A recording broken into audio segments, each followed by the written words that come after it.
Do'stlar, xabaringiz bor, 28-fevral kuni AQSh, Isroil va Eron o'rtasida navbatdagi urush afsuski boshlandi.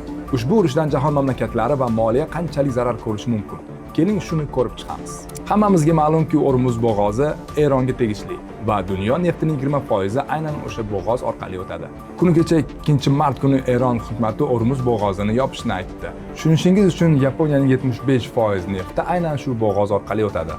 Yaponiya hukumati agar bo'g'oz ochilmasa, 8 oy ichida Yaponiya iqtisodiyoti yomon holatga kelib qolishi mumkinligini aytgan.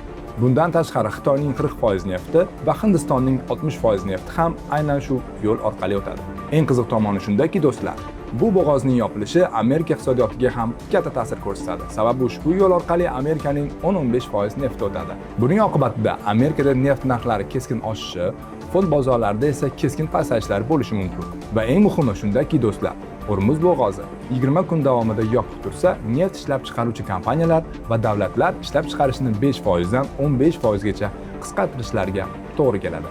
Siz nima deb o'ylaysiz, do'stlar? Hormuz bo'g'ozining yopilishi rostdan ham bir barrel neft narxini 100 yoki 150 dollarga ko'tarib yuboradimi?